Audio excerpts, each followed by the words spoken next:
하나님의 말씀을 함께 읽겠습니다. 로마서 1장 1절과 2절, 2절 말씀을 다 같이 한 목소리로 읽겠습니다. 로마서 1장 1절 2절입니다. 시작.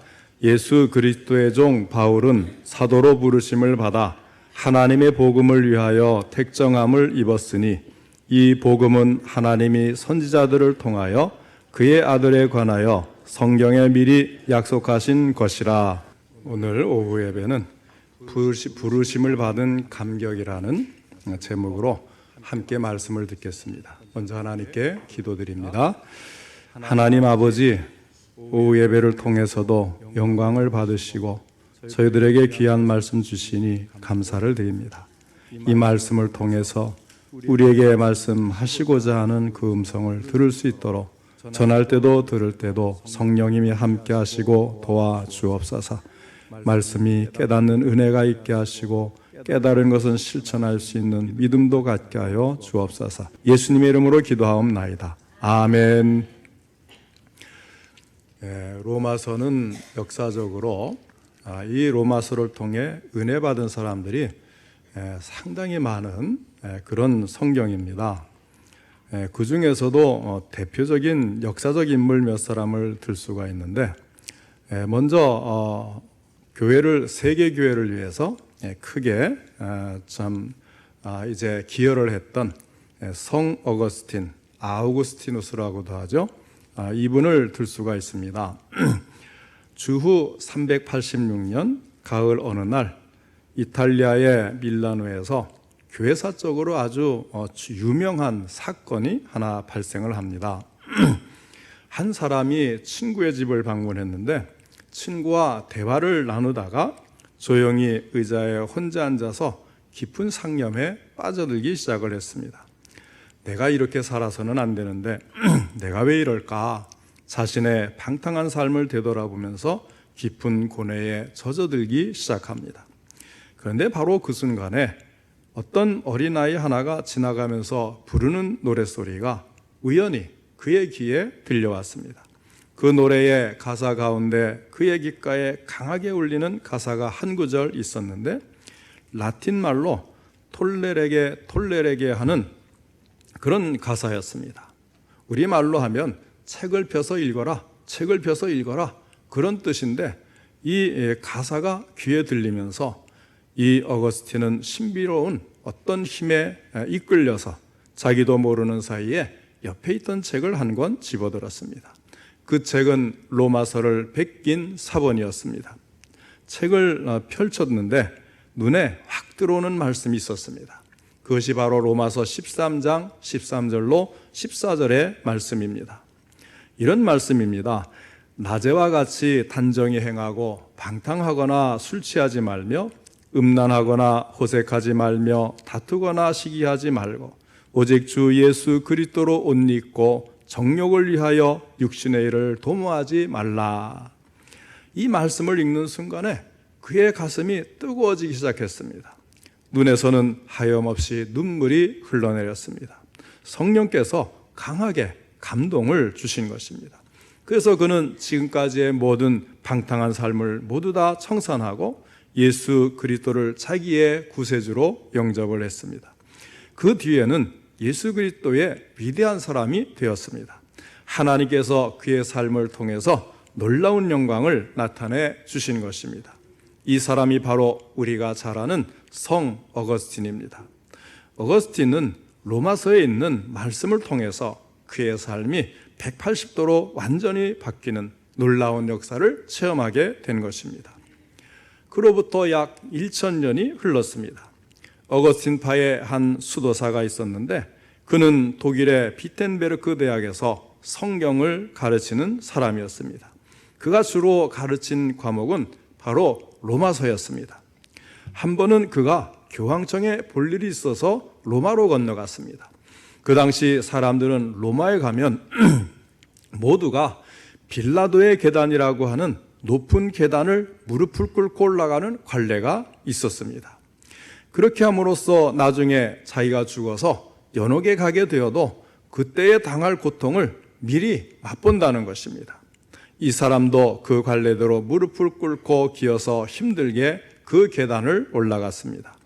그런데 계단을 올라가는 도중에 갑자기 그의 마음속에서 아주 강하게 솟구치는 성경 구절이 하나 있었습니다. 바로 로마서 1장 17절의 말씀입니다.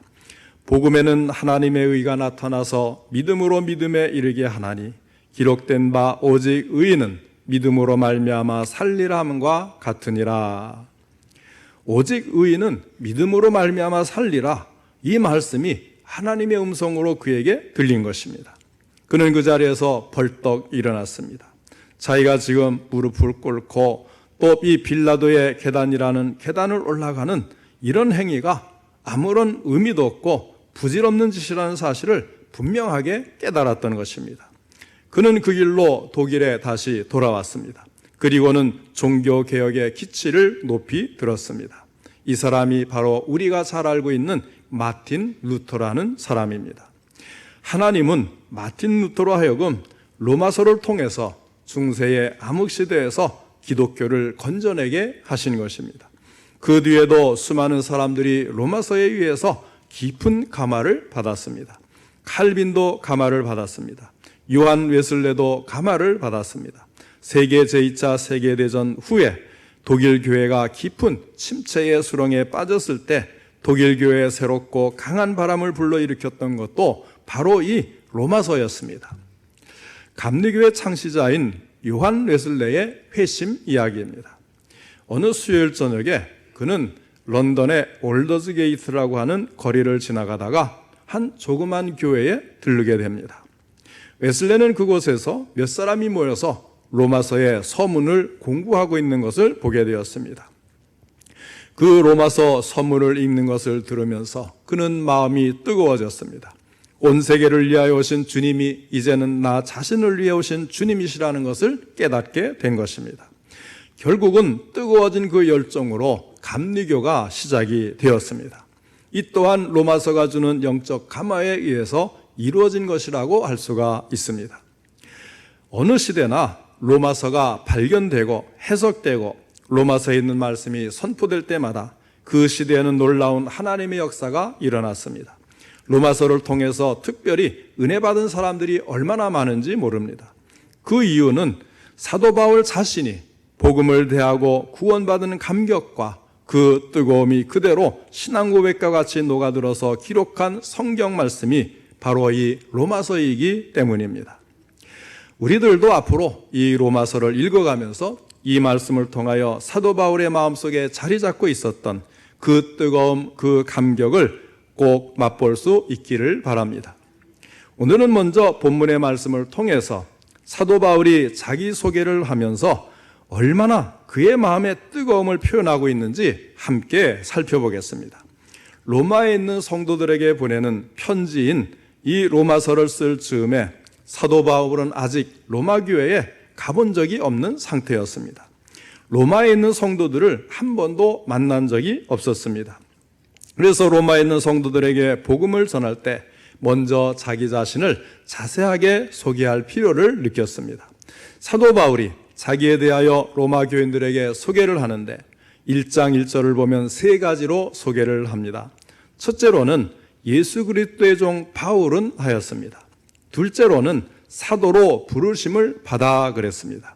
셋째로는 하나님의 복음을 위하여 택정함을 입었으니 하였습니다. 첫째로 바울은 자신을 예수 그리스도의 종으로 소개하였습니다. 사도 바울은 자기 자신을 종이라고 했습니다. 헬라어로 종은 둘로스라고 하는 단어를 사용하는데 사실 오늘날은 우리가 이 종, 노예에 대해서 그렇게 실감하지 못합니다. 드라마를 보고 또 노예 계약이니 하는 그런 것을 보더라도 정말 노예가 얼마나 비참한지 우리는 그것을 알 수가 없어요. 노예는 쇠사슬에 묶여서 일하는 사람이고 주인 마음대로 팔고 사는 존재이고 그냥 주인이 하라는 대로 하는 것입니다. 그래서 노예를 따로 공부시키는 것도 없고 그냥 짐승처럼 생산수단으로 쓰이는 것이 일반이었습니다. 자, 이렇게 실컷 부려먹다가 늙으면 내버리고 마는 그것이 바로 노예인 것입니다. 철저하게 주인의 소유물입니다. 물론 바울은 그 당시에 노예라고 하는 신분이 얼마나 비참한지를 모르지 않았을 것입니다. 그럼에도 불구하고 바울은 로마의 교인들에게 제일 먼저 조금도 주저함이 없이 자신은 예수 그리스도의 종이다, 예수 그리스도의 노예다, 이렇게 분명히 밝히는 것입니다. 사도 바울은 육신적으로 자랑거리가 너무나도 많았던 사람이었습니다. 그의 말대로 그는 난지 8일 만에 할례를 받은 사람이었습니다. 이스라엘의 족속이었고 왕의 지파였던 베냐민 지파 사람이었습니다. 히브리인 가운데 히브리인이었고 율법으로는 존경받는 바리새파에 속한 사람이었습니다. 열심으로는 교회를 핍박하고 예수님의 제자들을 잡아 죽이는 일에 앞장을 설 정도였습니다. 율법의 의로는 흠잡을 것이 하나도 없는 사람이라고 하였습니다. 더구나 그는 남들은 돈 주고 로마 시민권을 사는 시대에 태어나면서부터 로마 시민권을 받고 태어난 사람이에요. 그러나 그가 예수 그리스도를 알고 난 뒤에는 완전히 달라졌습니다. 세상적인 모든 자랑거리, 육체적인 자랑거리, 이런 것들을 다 배설물처럼 여겼다고 고백을 합니다. 그리고 예수 그리스도의 종이 되어서 주인 되신 예수 그리스도 오직 그 한 분만을 바라보면서 그 한 분만을 자랑하는 참된 종의 삶을 살았던 것입니다. 그 뒤로 사도 바울은 자기의 주인 되신 예수 그리스도를 위하여 매도 수없이 맞았습니다. 40에 하나 감한매를 5번이나 맞았다는 겁니다. 3번을 태장으로 맞았다고 합니다. 1번은 돌로 맞았다고 했어요. 수많은 여행의 위험을 겪었고 여러 번 여행에서 강의 위험과 강도의 위험과 동족의 위험과 또 이방인의 위험까지도 겪었습니다. 추위와 싸웠고 더위와 싸웠고 굶주리고 헐벗고 목마른 지경에 처했습니다. 그러나 사도 바울은 그와 같은 것을 하나도 개의치 않았던 것입니다. 왜 그랬습니까? 나는 종입니다. 나는 주인이 아닙니다. 이렇게 주인 되신 예수 그리스도께서 시키는 대로 순종하며 나아갔던 것입니다. 그런데 여러분, 그러면 우리 자신은 어떻습니까? 하나님의 일을 한다고 하면서도 왜 그렇게 마음속에 섭섭한 생각이 들 때가 많습니까? 남들이 나를 알아주지 않으면 섭섭하고 속상할 때가 왜 그렇게 많고 가슴 아플 때가 왜 그렇게 많습니까? 내가 누구인가? 이 사실을 아직 제대로 파악하지 못하고 알지 못하고 있기 때문은 아닌지요. 내가 예수님의 종이 아니라 아직도 내가 나의 주인이 되려고 하기 때문에 속상한 일이 생기는 것이 아니겠습니까? 종이 된다고 하는 것이 무슨 뜻이겠어요? 이제는 내 인생도 없습니다. 내 주장도 없습니다. 내 생각도 없이 나는 온전히 예수님의 소유입니다. 내가 살든지 죽든지 주님의 뜻대로 하옵소서. 이렇게 고백하는 것 아니겠습니까? 사실 서양의 노예가 아니라 우리나라의 종살이 머슴살이를 해도 얼마나 자존심 상하는 일이 많겠어요. 같은 인간으로서. 그러나 사도 바울은 노예로 자기 자신을 소개하면서 그런 것까지 다 이길 수 있는 준비가 된 사람이었습니다. 사랑하는 성도 여러분, 여러분은 진정 종이 될 수가 있겠습니까? 예수 그리스도의 종으로 살아갈 수가 있겠습니까? 쉽지는 않을 것입니다. 그러나 예수님이 그와 같이 물을 때 저와 여러분 모두의 대답이 아멘, 이렇게 대답할 수 있기를 바랍니다. 두 번째로 바울은 사도로 부르심을 받았다고 고백을 합니다. 바울은 사도로 부르심을 받아 하였습니다. 우리는 이 말에서 사도 바울의 뜨거운 감격을 읽을 수 있어야 하겠습니다. 부르심이라고 하는 것은요, 선택의 교리를 말하는 거예요. 자기 자신의 의는 아무것도 없다는 것입니다. 그분이 부르셨기 때문에 내가 있다는 거예요. 내가 자격이 있어서 부른 것도 아니고 실력이 있어서 부른 것도 아니고 그만한 공로가 있어서 부르신 것도 아니고 하나님이 은혜로 나를 불러주셔서 세워주셔서 내가 사도가 되었다. 이렇게 참 부르는 자의 주도권에 의해서 무자격한 내가 선택받았습니다. 이렇게 고백을 하는 것입니다. 더군다나 그것도 그 참 많은 영혼을 위해서 하나님께서 만세전부터 준비하신 그 복음을 전하는 사도로 예수님이 나를 불러주셨다고 생각할 때 바울의 마음은 얼마나 감격했을까요? 칼기를 폭파했던 김연희 이야기가 굉장히 오래됐죠, 벌써. 이 김연희를 요즘에 보면 어쩌다 이제 사진에 나오면 이제는 뭐 좀 나이 든 모습도 보이고 참 가냘픈 여성의 모습을 보지 않을 수가 없어요. 그런 사람이 어떻게 115명이나 되는 무고한 생명을 눈 하나 까딱하지 않고 송두리째 빼앗을 수가 있었겠습니까? 그런데 김연희 씨가 쓴 수기인 이제 여자가 되고 싶어요 라는 책을 읽어보면요, 그 이유가 이렇게 나와요. 거기에 뭐라고 되어 있냐면요, 친애하는 김정일 동지께서 친필로 자기가 할 임무를 써주었다는 거예요. 이 사실, 얼굴도 보지 못했는데 친필로 자기 임무를 친애하는 김정일 동지가 써줬다는 이 사실로 완전히 감격을 해서 목숨 바쳐 이 일을 수행하는 거예요. 그렇다면 사도 바울의 마음속에는 얼마나 뜨거운 감격이 있었겠습니까? 나같이 죽어 마땅한 죄인이지만 예수님께서 나를 택하여 주셔서 버리지 아니하시고 찾아와 주시고 만나 주시고 나에게 이 귀한 사도의 사명을 허락해 주셨다는 것을 생각할 때 바울의 마음에는 뜨거운 감격이 있었을 것입니다. 간혹 이제 교회에 이제 직원 임명을 하고 또 여러 가지 이제 이 위치에 이제 임명을 하게 되면 다들 저에게 찾아오는 경우가 많아요. 목사님 뭐 이런 것 저런 것 이야기합니다.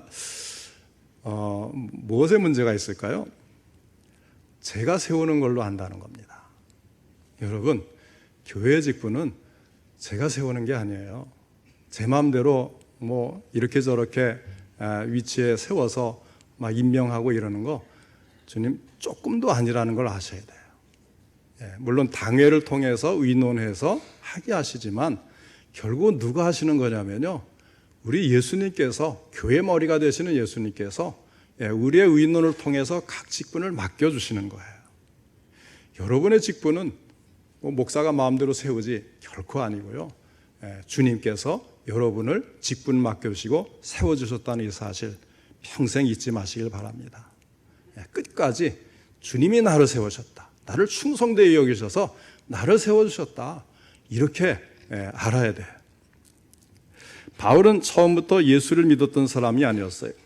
멀쩡한 사람이 나타나서 자기가 하나님의 아들이라고 하면서 하나님과 자기를 동등시할 때 바울은 신성모독이라고 생각을 하고 그런 인간은 죽어 마땅하다고 생각을 하는 것입니다. 그래서 예수님을 미워하고 예수 믿는 사람들, 예수쟁이들 다 죽여야 된다고 생각을 하는 것입니다. 그래서 스데반 집사님 돌로 쳐 죽이는 일에 가장 앞장을 섰던 것도 그런 증오감이 있었기 때문이에요. 뿐만 아니라 다메섹에까지 그곳에 예수쟁이들이 많이 숨어 삽니다 하는 소문을 듣고는 대제사장의 공문, 그 해외에 나가서도 이 종교적인 일을 수행할 수 있는 대제사장의 공문을 들고 다메섹으로 가는 그 길 위, 다메섹 도상이라는 것은 가던 도중에 이런 뜻 아니겠어요? 그런데 그때에 부활하신 예수 그리스도께서 바울을 찾아와 주신 거예요. 사울아 사울아 내가 어찌하여 나를 박해하느냐, 이렇게 말씀을 하시면서 예수 그리스도께서 정말로 살아계신 하나님의 아들이신 것을 분명히 보여주셨어요. 그리고는 완전히 그를 바꾸어 놓으셨습니다. 이방인에게 복음을 전하는 사도의 직분을 맡겨주신 것입니다. 만일 사도 바울에게 우리가 사용하는 찬송가가 있었다면 아마 그 바울도 존 뉴턴이 작사한 찬송가 305장을 부르지 않았겠어요? 나 같은 죄인 살리신 주 은혜 놀라워, 잃었던 생명 찾았고 광명을 얻었네, 큰 죄악에서 건지신 주 은혜 고마워, 나 처음 믿은 그 시간 귀하고 귀하다. 사랑하는 성도 여러분, 우리도 마찬가지가 아니겠습니까? 나 같은 죄인을 하나님께서 버리지 않으셨어요. 하나님의 자녀로 우리를 불러오셨습니다. 목사로 세워주셨고, 장로로 세워주셨고, 집사로 세워주셨고, 권사로 세워주셨습니다. 우리의 마음속에도 이 같은 그 놀라운 은혜, 뜨거운 감격이 있어야 하지 않겠습니까? 누가 세워주셨기 때문에요? 예수님이 세워주신 거예요. 교회 일꾼으로 예수님이 부르셨어요. 선택하셨어요. 그 다음에 세 번째로 바울은 자기를 하나님의 복음을 위하여 택정함을 받은 자로 소개를 합니다. 한마디로 사도 바울은 복음에 완전히 미친 사람이었습니다. 그는 복음을 위해서 살고 복음을 위해서 죽었던 사람이었습니다. 2절 말씀 다시 한번 같이 읽겠습니다. 2절 말씀 시작. 이 복음은 하나님이 선지자들을 통하여 그의 아들에 관하여 성경에 미리 약속하신 것이라. 아멘. 예. 복음은 그러지 않고 이 복음은 할 때에 그 감정이 좀 느껴지십니까? 예. 이 복음은 참 복음이라고 하는 단어가 나오자마자 그냥 울컥하고 가슴이 벅차오르는 그런 바울의 심정을 우리는 읽어봐야 되겠습니다. 이 복음은 하면서 복음에 대해서 길게 설명을 하고 싶었던 거예요. 얼마나 가슴 벅찬 그 단어인지, 바울이 복음에 대해서 어떤 마음을 가지고 있는지를 잘 보여주는 말씀이 바로 로마서 1장 16절 말씀입니다. 16절도 우리 같이 찾아서 읽도록 하겠습니다. 1장 16절 시작. 내가 복음을 부끄러워하지 아니하노니 이 복음은 모든 믿는 자에게 구원을 주시는 하나님의 능력이 됨이라. 먼저는 유대인에게요 그리고 헬라인에게로라. 아멘. 사도 바울은 복음을 부끄러워하지 않는다고 했습니다. 그는 언제 어디서나 침묵하지 아니하고 담대하게 입을 열어서 하나님의 복음을 전하는 사람이었습니다. 그래서 로마서도 제일 처음에 복음이라는 단어로 시작을 하고 16장 마지막 부분에도 결국 복음이라는 단어로 끝맺음을 하고 있는 것을 볼 수가 있습니다. 사도 바울은 한마디로 복음에 미친 사람이었습니다.